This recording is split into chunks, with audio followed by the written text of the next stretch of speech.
Bonjour à tous, je suis Chloé Marbach et vous souhaite la bienvenue sur le podcast Pirate.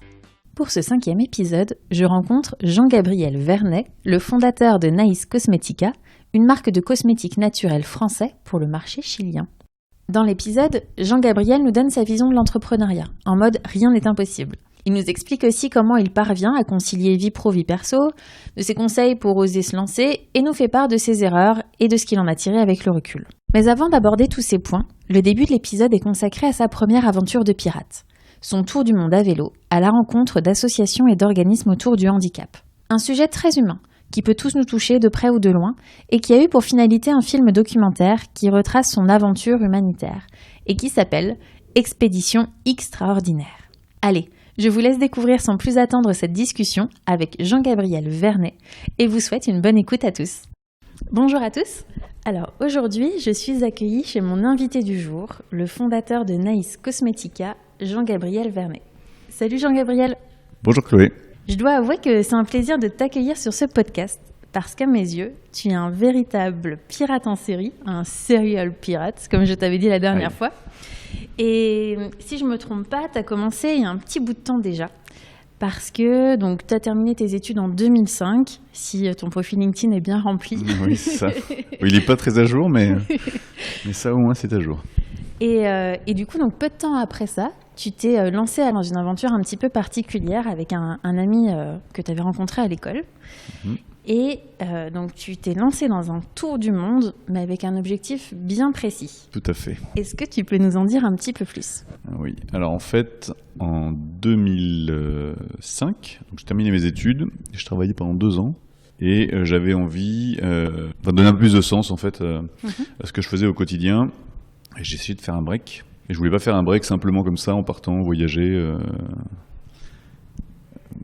Juste comme ça. Pour le fun. Et en août 2006, si je me souviens bien, j'ai parlé de partir faire un voyage avec un thème à Olivier de Compiègne, qui est le président de l'association Extraordinaire. C'était au cours d'un déjeuner et il m'a dit, écoute, c'est intéressant de partir faire un tour du monde et de porter un projet. Pourquoi tu portes pas le handicap comme sujet ? C'est un sujet qu'on a beaucoup de mal à faire connaître. Parce que c'est pas fun en soi, évidemment. Et à l'époque, c'était pas un sujet dont on parlait beaucoup dans les médias à l'époque. Et juste une petite question, du coup, tu le connaissais comment ? Enfin, comment est-ce que ça t'est venu l'idée d'aller parler à cette personne ? Oui, alors en fait, j'ai un de mes neveux, qui s'appelle Josué, qui est atteint d'un retard mental, qui est une dégénérescence du chromosome X. Okay. Et donc c'est pour ça que je connaissais Olivier, et en plus de ça, on travaillait ensemble à ce moment-là. Ok. Voilà. Et du coup, j'ai dit ok, allons-y. Et l'objectif du voyage, en fait, s'est transformé, au-delà d'aller à la rencontre des simples personnes qu'on peut rencontrer dans un voyage, d'aller à la rencontre d'associations et de personnes qui s'occupaient de personnes handicapées de façon un petit peu extraordinaire. Alors en fait, notre voyage s'appelait Expédition Extraordinaire. Expédition pour le côté voyage, aventure, et extraordinaire pour le handicap. Les personnes handicapées sont des personnes extraordinaires, qui ne sont pas ordinaires. Donc voilà. Très intéressant. Et on a fait 18 mois de voyage. On a rencontré 27 associations, à chaque fois avec des bonnes surprises, sachant qu'on est parti avec 5 adresses avant de partir. On voulait vraiment que l'expédition, donc la partie voyage, nous amène à l'extraordinaire. Et donc c'est parfois des rencontres dans des bus, dans des trains, à vélo. Bon, on est parti à vélo, donc on a fait beaucoup plus de vélo que de bus ou de train. Mais je me souviens en particulier en Argentine d'une fille qu'on a rencontrée qui avait travaillé dans une association pour personnes en situation de handicap et qui nous a donné un contact à Buenos Aires. Et c'est comme ça qu'on a fait route vers Buenos Aires. Sinon, on n'était pas censé passer à Buenos Aires. D'accord. Ah, donc vous êtes parti vraiment avec 5 adresses et au final, vous êtes retrouvé à faire 27 pays. Alors, on avait prévu de faire un certain nombre de pays. On n'a pas changé la liste des pays, on va dire. D'accord. En revanche, dans les pays, on a parfois fait des choix, on a ajusté notre trajectoire pour pouvoir aller voir là où étaient les centres. On est arrivé, par exemple, c'était en Pologne, on n'avait aucune adresse. En fait, c'est très compliqué aussi, quand on est dans des pays comme la Pologne, la Russie, la Chine, la Mongolie, c'est extrêmement difficile de se renseigner en avance sur des associations qui s'occupent de personnes en situation de handicap. En plus de ça, dans des pays où il n'y a pas forcément une prise en charge correcte de ces personnes-là, tu as beaucoup de mélange, si tu veux. Tu vas aller dans des associations où il y a à la fois des personnes handicapées physiques, à la fois des personnes handicapées mentales, à la fois des personnes avec des problèmes psychiques. Ils font un petit peu les amalgames, parce qu'en fait, finalement, c'est des gens qu'ils n'arrivent pas à intégrer à la société de façon simple, et du coup, au lieu d'essayer de les intégrer, ils les mettent plus ou moins dans des...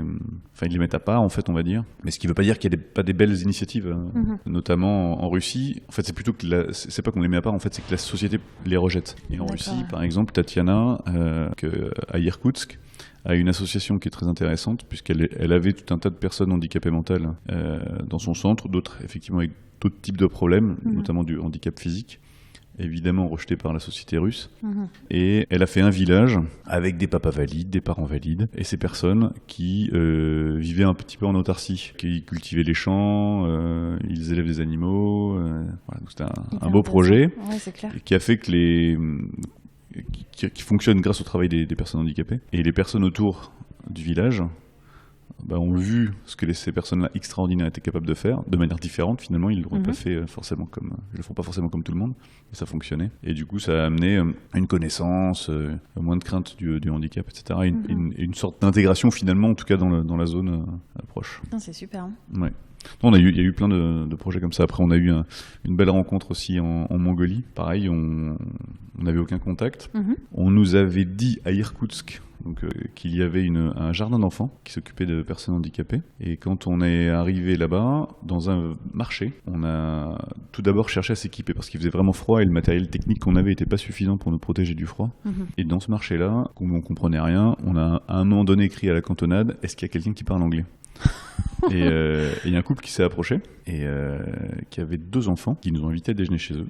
Et quand on est arrivé chez eux, on s'est rendu compte que la petite fille, elle avait quelque chose d'extraordinaire, justement. Et on a commencé à parler de notre projet, etc. On n'a pas voulu, évidemment, stigmatiser, etc. Enfin, on n'a pas parlé directement du sujet, mais on a dit, voilà, on fait un tour du monde sur le handicap, etc. Et là, les parents ont ouvert grand les yeux en disant, mais attendez, notre petite fille, elle est extraordinaire. Et nous, on est un petit peu perdus parce qu'on n'a pas d'adresse, on ne sait pas comment faire. Donc, le papa a arrêté de travailler, la maman avait un travail un peu plus stable. Donc, voilà, ils étaient dans une situation précaire financièrement et surtout un peu perdus. Ils ne savaient pas comment en fait, la faire grandir, l'éduquer, etc. Et on leur a dit, écoutez, nous, on a un contact ici, c'est un contact d'un jardin d'enfants, et on vous invite à venir avec nous. Donc on est allé voir le jardin d'enfants, ils ont eu une place et on avait un autre sponsor, on avait un sponsor qui était en Mongolie et il se trouvait que le jour où on est allé voir le sponsor, il y avait en bas dans un bureau une association pour parents d'enfants handicapés. Donc en fait du coup on a mis tout le monde en relation. C'est génial. Et voilà. Donc c'était ça et ça c'était vraiment un peu le symbole de l'expédition extraordinaire, le voyage rencontre. Et ça c'est vraiment une expérience de vie, enfin pour le coup vraiment humaine quoi. Vous êtes tombé au bon endroit au bon moment. Vous avez réussi à aider des personnes directement en fait sur le tas, sur le tas quoi, mais dans la vraie vie. Ouais, alors qu'en fait c'était pas forcément l'objectif à la base d'ailleurs du voyage, mais c'est que fortuitement ça s'est produit à plusieurs reprises. Et génial. Donc belle expérience de vie effectivement qui a duré un peu plus d'1 an et demi. Ouais. Et t'as fait ça à 26 ans quand même. Ouais. C'est quand même assez dingue. Hein. Oui. Et donc du coup, comment ça s'est passé ? Tu disais que vous avez beaucoup voyagé à vélo, ça veut dire que vous êtes partis avec vos vélos. Oui. Et let's go quoi.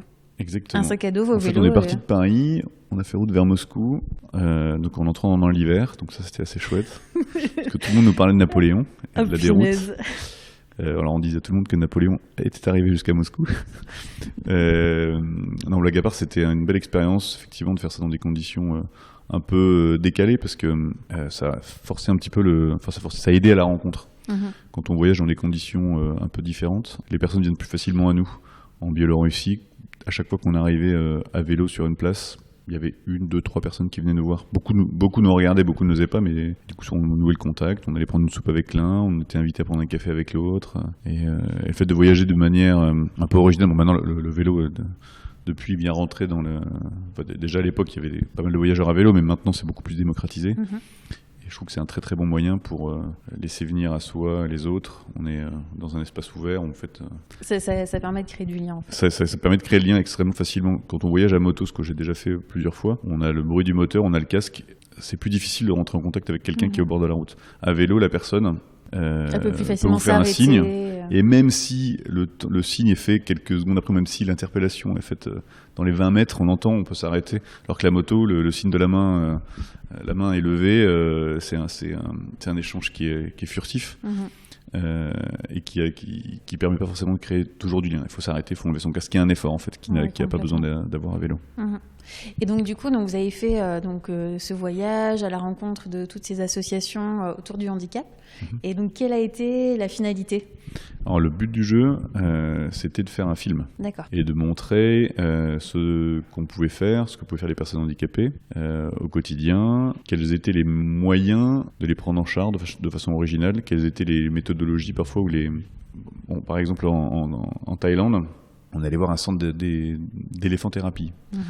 Voilà, et en fait, c'était un peu de comprendre, en fonction des différents problèmes, différentes pathologies, quelles étaient les solutions qui étaient inventées à droite à gauche et voir ce qui pouvait marcher. Et surtout, en fait, en réalité, de faire prendre conscience aux personnes qui allaient regarder le film et qui nous suivaient, que la personne handicapée, finalement, elle est différente. Elle peut faire peur au départ, mais en fait, elle est tout simplement extraordinaire. Et la rencontre aussi avec elle, avec ces personnes-là, est extraordinaire. Mais du coup, alors, j'ai pas compris le lien avec les éléphants. Alors...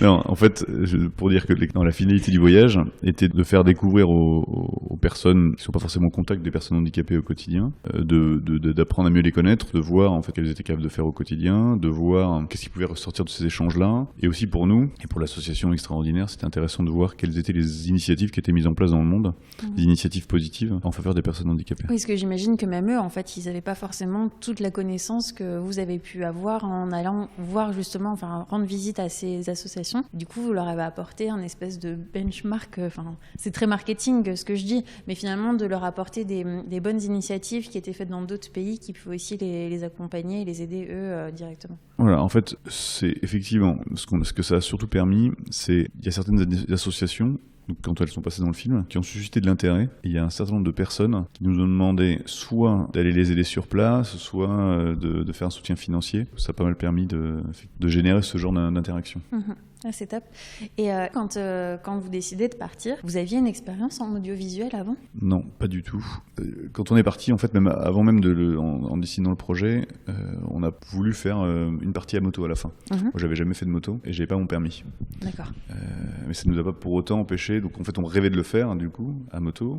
C'était vraiment le Graal pour nous à la fin, la récompense après avoir fait du vélo pendant plus d'1 an. Mais ça ne nous a pas empêché de penser de le faire, de le projeter et le réaliser. Et tout le matériel, vous l'aviez tout le temps avec vous, dans vos sacs à dos ? Comment ça se passait ? En fait, tu as des sacoches sur les vélos. Donc là, on avait tout le matériel audiovisuel. Donc on est parti avec une formation de 2 heures pour pouvoir faire des belles images.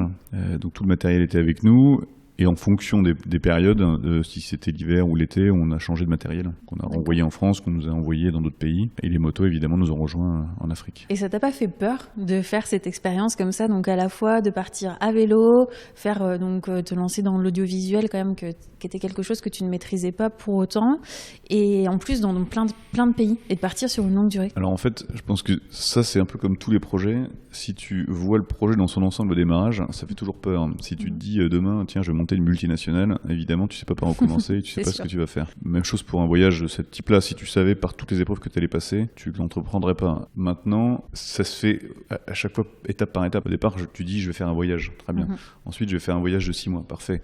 Un voyage de 14 mois. Pourquoi ? Parce que finalement, les projets que j'ai, ça va me prendre un peu plus longtemps. Je vais faire un film.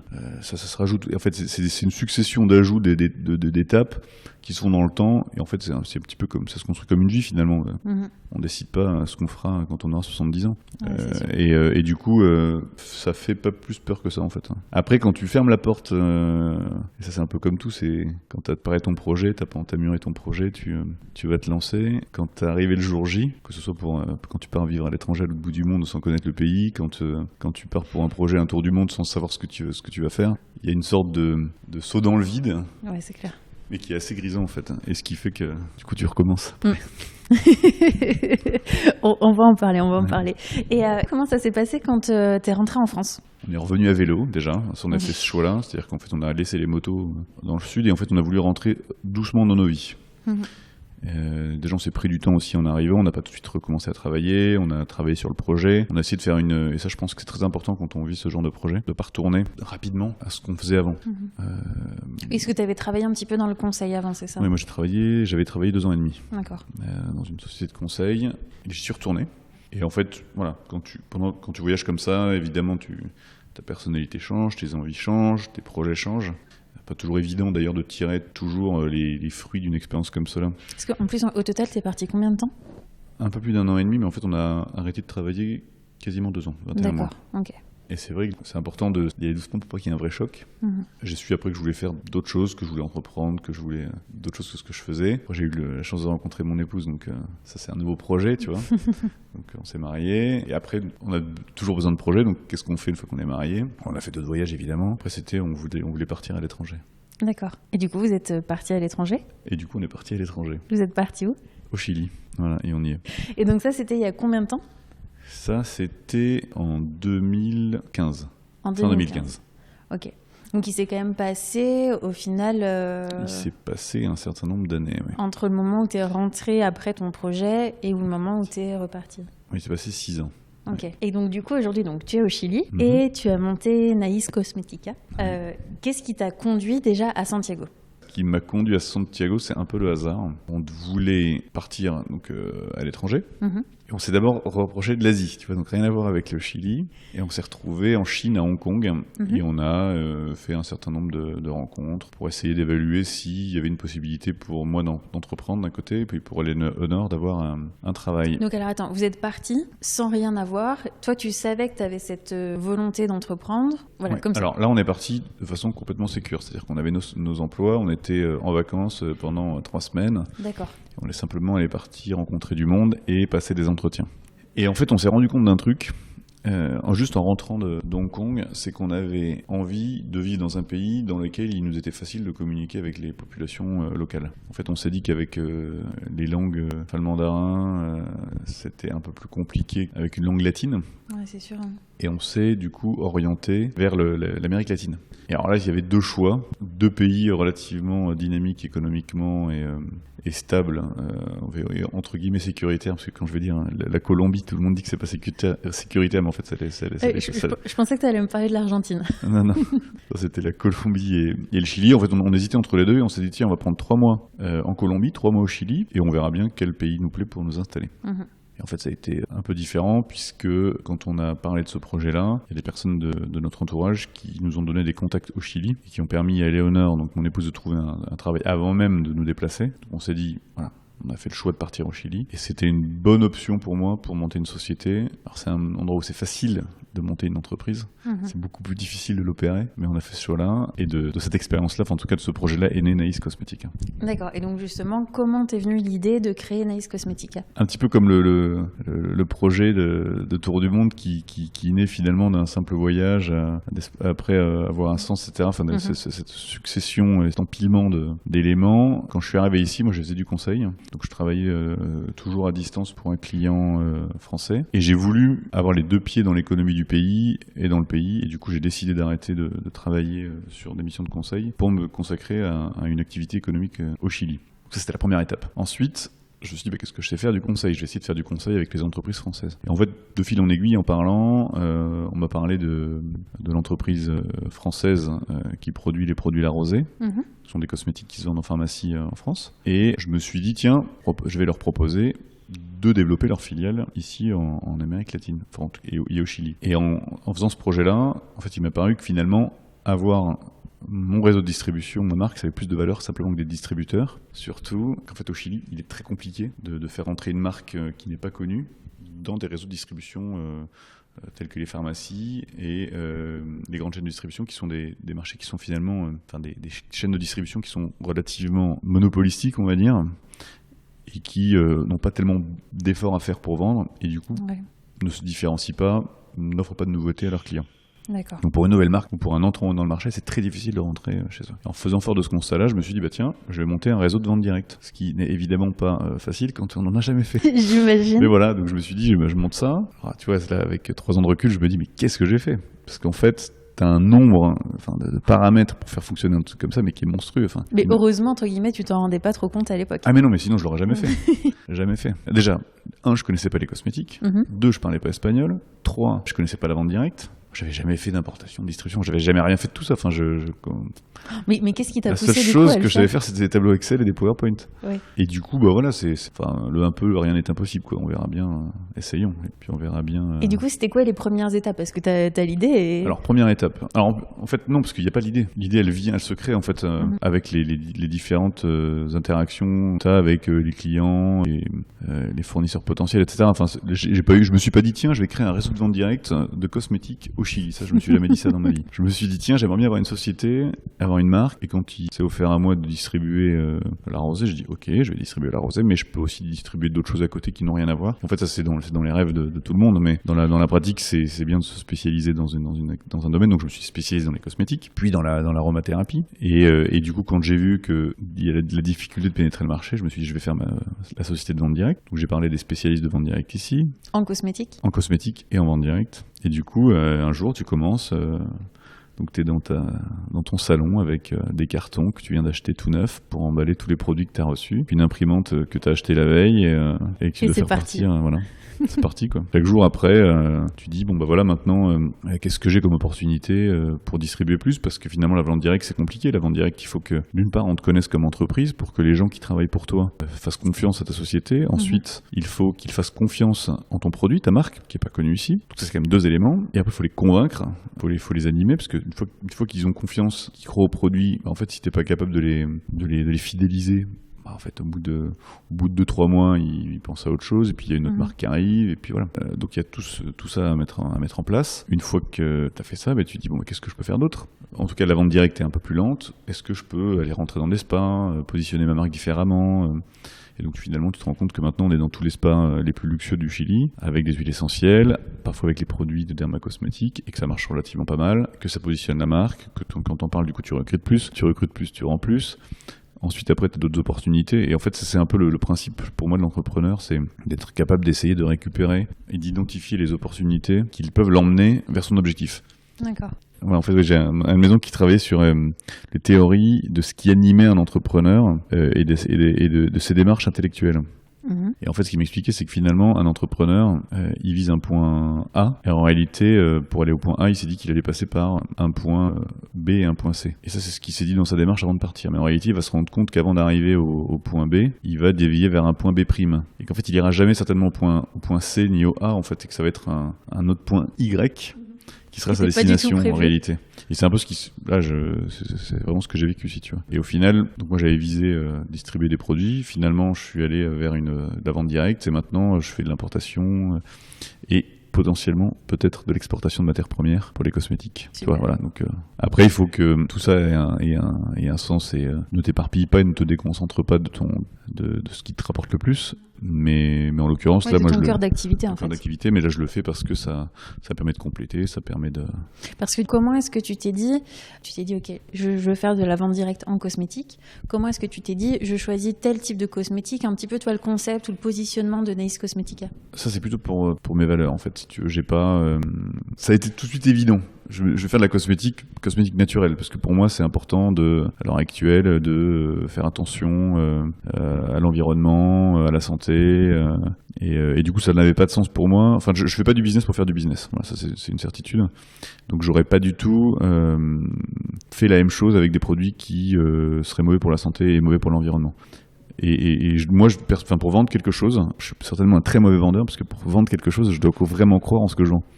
Tu vois. Alors, je pense que je pourrais vendre quelque chose que je crois pas, mais c'est pas, je le vivrais mal, tu vois. Oui, je comprends. Donc voilà, donc pour moi, c'était du sens naturel. Donc la rosée, ça rentrait parfaitement là-dedans. Les huiles essentielles, ça rentre parfaitement là-dedans. Dans les médecines alternatives, dans l'organique, voilà, dans le respect de la nature, parce qu'en fait, les huiles essentielles, ça se produit qu'avec les cycles des plantes. Et ça a vraiment beaucoup de sens pour moi. Et ensuite, après, on va plus loin, si tu veux. Je pourrais dire, voilà, on fait ça. Mais bon, je fais évidemment des envois en région, donc ça a un impact sur le carbone. Et ce que je fais, c'est que j'utilise des cartons, évidemment recyclables, ça tout le monde le fait, mais je recycle même les cartons que je reçois. Tout ce qui est rembourrage de cartons, c'est des papiers triturés, de bureaux qu'on récupère, qu'on triture. Voilà, tout un tas de de choses comme ça qui font qu'on essaie de donner un peu un sens un peu éthique. Un peu éthique, voilà. Là, on est avec nos nouveaux projets maintenant. En fait, tu vois, tu tires la ficelle, tu vas très loin, mais on est avec un nouveau projet qui vise à conscientiser la consommation et on veut faire une journée, un peu comme les journées Black Friday, Cyber Days et tout ça. Qui sont très populaires au Chili. Ouais, même, enfin, je sais pas si en Europe c'est très populaire, mais aux États-Unis c'est extrêmement important. Et nous, en fait, on dit bah non, c'est bien d'acheter avec des réductions parce que c'est bon pour le portefeuille, mais aussi il faut que nos achats soient bons pour la planète et soient responsables. Donc voilà, donc c'est un projet qu'on lance. C'est chouette. Ouais. Et aujourd'hui, le bilan, parce que donc du coup, Naïs Cosmetica a 2 ans et demi, 3 ans. Il aura 3 ans en septembre, oui. Si tu devais dresser un bilan, tu dirais que t'en es où ? Dresser un bilan. 3 ans, c'est un peu l'année critique. Ouais, alors je dirais que j'aurais rien fait comme j'ai fait. Mais c'est bien du coup, parce que ça veut dire que j'ai appris. Grand apprentissage, ça c'est clair. Je pensais pas que j'étais aussi sensible aux événements extérieurs. C'est-à-dire qu'en fait, quand on est entrepreneur, en tout cas c'est très pour moi, on se fait des joies quand on signe des contrats et on se fait beaucoup de soucis quand on a des problèmes de trésorerie, quand on a des problèmes d'importation, etc. Donc ça demande, ça j'ai appris à essayer de réguler un peu mes émotions. Et le bilan, c'est que clairement, je rêvais de le faire et je suis très heureux de l'avoir fait. Maintenant, c'est un sacrifice pour tous, c'est des sacrifices familiaux, etc. Pour l'instant, l'entreprise va de mieux en mieux et tous les jours. Maintenant, c'est pas tous les jours facile, quotidien. Mais en attendant, ça valait le coup d'être vécu. Enfin, ça vaut le coup d'être vécu, ouais. Et est-ce que tu as des petits tips pour gérer une entreprise et surtout sur la partie conciliation vie pro, vie perso ? Alors, des tips, je sais pas si j'ai beaucoup de tips. Juste, en tout cas, un constat que j'ai fait, c'est quand je suis arrivé ici, j'étais formaté en pensant process, grande entreprise, en produisant pas mal de PowerPoint, etc. Et c'est les premières choses que j'ai faites. J'ai carrément même presque défini les processus de la société avant même qu'elle fonctionne. Je pense que c'est une très bonne chose d'avoir une vision comme ça. Maintenant, je pense qu'il faut être souple. Et je pense que c'est un peu le propre de l'entrepreneur parce qu'au départ, je me suis dit, ok, je vais faire de la distribution. Après, je vais faire de la distribution en vente directe. Mais finalement, j'aurais pu m'obstiner à faire que de la vente directe. Et je pense qu'aujourd'hui, si j'avais m'étais obstiné à faire de la vente directe, j'aurais peut-être déjà arrêté. Et en fait, je me suis dit, vente directe, j'y crois, je continue. Et ça, voilà, c'est une des choses, je pense qu'il faut être souple, s'adapter. Donc, changer potentiellement d'activité, ou en tout cas de façon de faire. Et ça, c'est quelque chose au début, moi, qui m'a vachement coûté. Au départ, de dire non, moi j'ai prévu de faire ça. Et en fait, donc déjà, cette agilité-là, je pense qu'il faut la garder, il faut l'avoir quand on est entrepreneur. Donc déjà, je pense qu'il y a l'agilité, il faut rester ouvert aux opportunités. Il faut être aussi combatif et en tout cas, je ne sais pas quel est le terme, mais concentré sur son objectif. C'est-à-dire qu'il faut pas abandonner aux premières difficultés, c'est une certitude. Et ensuite, la deuxième partie de la question, c'était... Sur la partie conciliation, vie pro, vie perso. Alors, vie pro, vie perso, alors ça, c'est... Parce que j'imagine que ça doit quand même être hyper difficile. Et ben en fait, figure-toi, pas tant que ça. D'une part, parce que mes bureaux sont pas très loin, t'as pu le constater. Et puis, parce que on est en 2019, on peut quand même beaucoup bosser partout. Avec le cellulaire, enfin, j'ai tout. Je peux avoir les ventes de la journée, les commandes qui ont été expédiées. Je peux tout commander. Enfin là, avec c'est 16 cm par 5, je pilote tout. Tu peux tout faire. Donc en fait, tu peux faire ça dans la voiture en feu rouge. Tu peux faire, tu te fais klaxonner, c'est sûr. Tu peux envoyer des messages. Je peux tout faire. Et ici, ça travaille beaucoup avec WhatsApp. Donc messages vocaux. Donc ce qui n'empêche pas qu'après, il faut trouver les limites dans la maison, mais en fait ça c'est partout pareil. Je pense que il faut laisser son cellulaire de côté. Parce que c'est ce que j'allais dire justement, le fait de l'avoir tout le temps à portée de main, est-ce qu'au contraire c'est pas difficile de décrocher ? Moi je fais très mal, mais j'en ai conscience, donc c'est déjà une belle premier pas. Non, après pour te dire, je priorise quand même pas mal le bien-être familial et ça me fait un plaisir fou et ça me détend tellement d'aller chercher ma fille à l'école que je vais le faire. Ouais. C'est ultra important d'ailleurs. Ouais, cette ressource un peu... Ouais. En fait, je crois pas vraiment que ce soit nécessaire quand tu montes une entreprise de bosser de 6h du matin à minuit, je pense que c'est pas vrai. Et maintenant, je me rends compte encore plus que c'est même pas vrai. Enfin, je pense que c'est pas... Parfois, il faut le faire, mais je pense que si on le fait trop longtemps, on se crame, on se décourage et on arrête. Et en fait, finalement, ça te permet un peu de relativiser. Tu vois, bon, là, tu fais un super mois, c'est très bien, t'es heureux. Le mois suivant, c'est plus difficile, t'as moins de visibilité sur ta trésorerie, t'as des problèmes avec tes employés, ça te cause tout un tas de tracas. Si t'as ça et en plus pas de vie de famille, au bout d'un moment, tu te grilles, je pense. Ouais, c'est clair. Et là, ces derniers jours, j'ai un peu pensé à ça.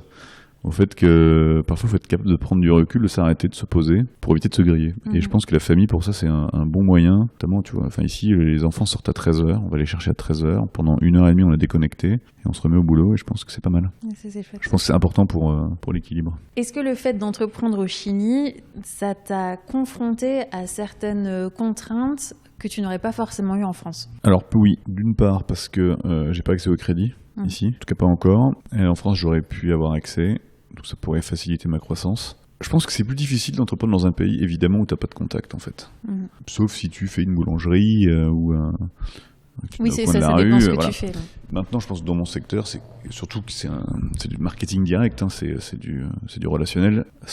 Quand t'as pas beaucoup de relations, c'est plus difficile de le mettre en place. Ouais. Et puis même, on est un marché très compliqué, le Chili. C'est pour ça qu'on dit, quand une entreprise veut arriver en Amérique latine, elle commence par le Chili. Si elle arrive au Chili, elle arrivera dans les autres pays. On est un pays qui est compliqué, c'est un pays qui est petit. C'est un pays, en l'occurrence, dans les cosmétiques, qui commence à prendre soin de soi. L'organique, etc., ils sont en train de rattraper qu'à l'Europe, et du coup, ils prennent une conscience importante. Mais est-ce que c'est parce que tu es conscient que tu fais les bons choix? On le voit tous au quotidien.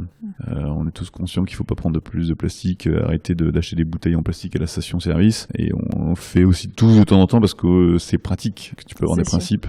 Donc voilà, ici on en est là, c'est pas pour autant qu'ils vont acheter de la cosmétique naturelle tous les jours. Donc c'est pas, pour revenir un peu à la question, je pense que c'était pas le pays le plus facile pour entreprendre ça. Et je pense alors il y a aussi d'autres choses, c'est qu'en France on peut bénéficier d'aides, comme de l'aide à la création, de la reprise d'entreprise par exemple, qu'on n'a pas ici.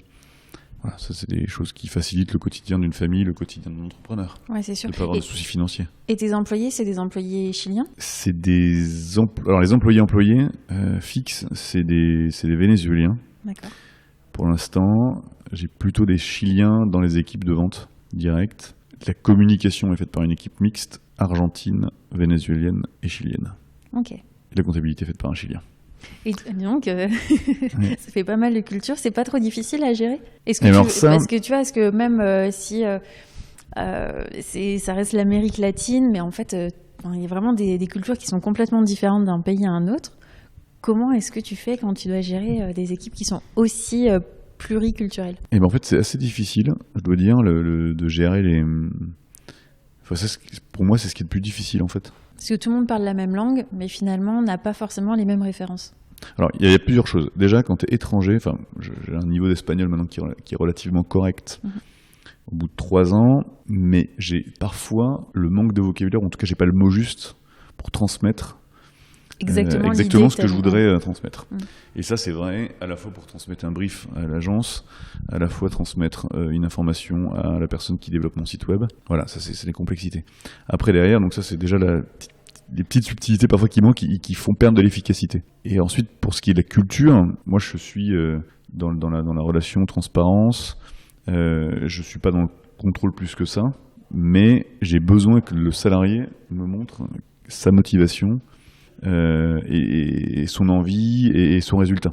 On a l'impression parfois qu'ici, ils n'ont pas forcément envie qu'on vienne investiguer ce qu'ils sont en train de faire et qu'on mesure leur performance.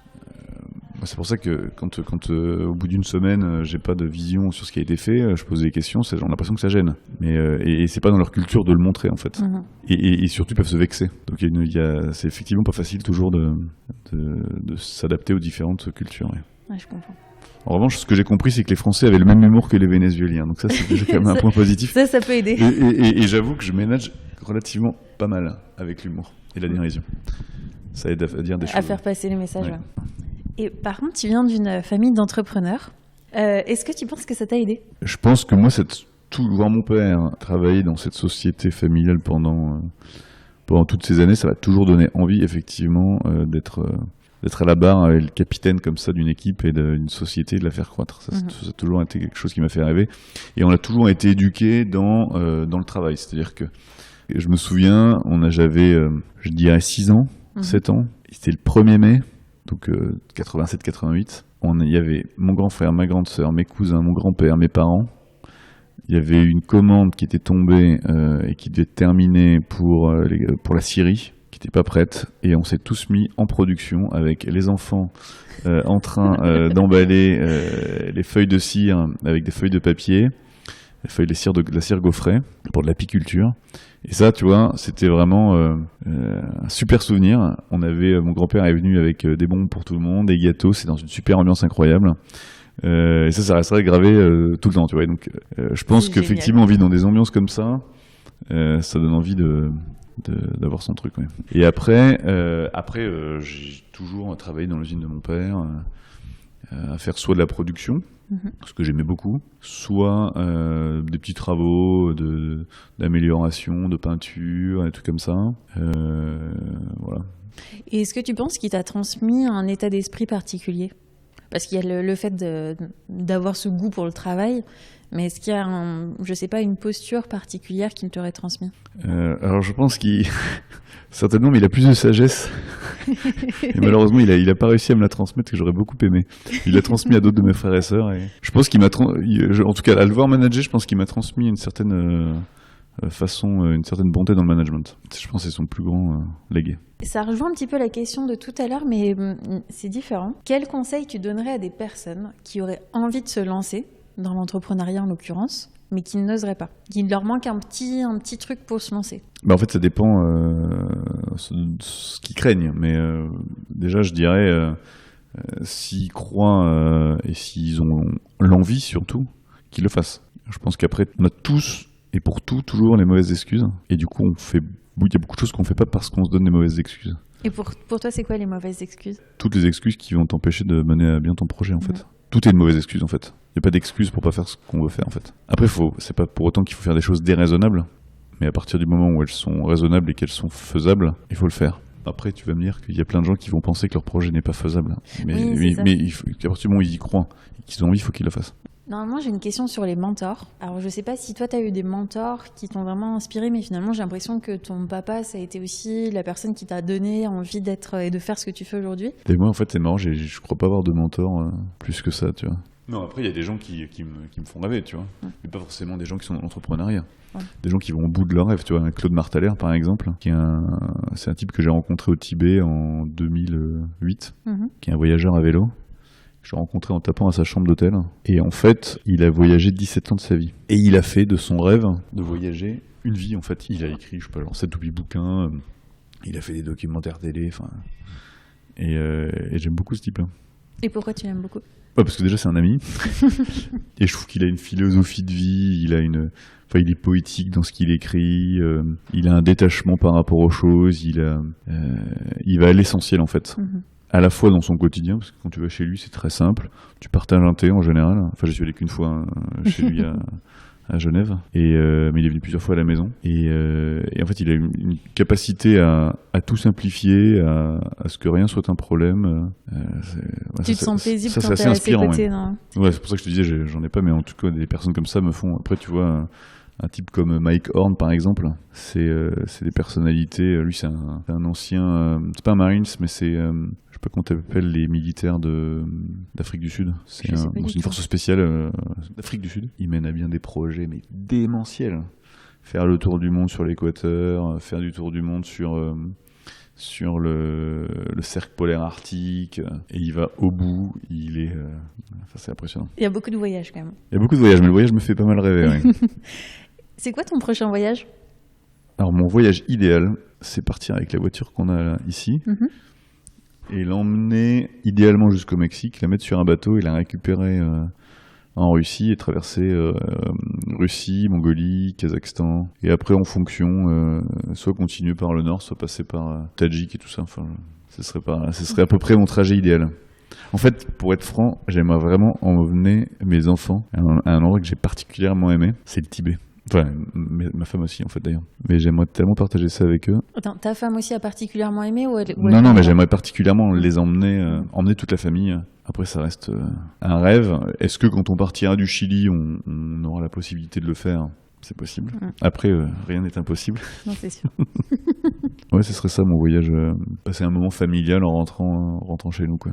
Écoute, on arrive à la dernière question de cette entrevista, comme on dit ici. Quelle est la citation que tu aimerais partager avec nous ? Il y a beaucoup de citations que j'aime bien, mais il y en a une en particulier qui s'adresse pas mal aux pirates, en fait. C'est « Ils ne savaient pas que c'était impossible, alors ils l'ont fait ». Et en fait, ça rejoint un peu ce que j'ai dit tout à l'heure. Il y a plein de choses qu'on ne ferait pas si on savait toute la multitude des choses qu'on devait faire pour y arriver. Et d'ailleurs, il y en a souvent des multitudes qu'on ne connaît pas et qu'on ne peut même pas imaginer. Et du coup, c'est un peu ça, c'est ne pas se mettre de barrières et ne surtout pas penser que c'est impossible pour pouvoir le faire. Super. Voilà. Je trouve que c'est une très belle conclusion pour cet échange. Merci beaucoup, Jean-Gab. Merci à toi, Chloé. Et écoute, je te souhaite une belle continuation à Naïs Cosmetica. J'espère. Au Chili. Et puis, je te dis à bientôt. Aussi. En France aussi, en Europe, partout dans le monde. Voilà, écoute, merci, Chloé. À bientôt. Et à bientôt. Merci d'avoir écouté l'épisode. Vous êtes d'ailleurs de plus en plus nombreux à écouter Pirate.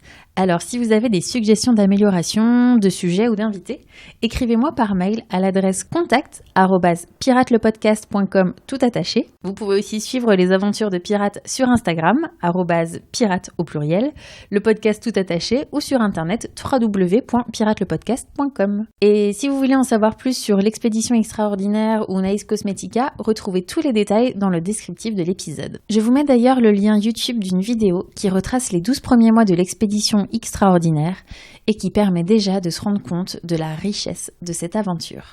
Je vous souhaite une très belle journée et vous dis à tout bientôt pour un nouvel épisode de Pirate.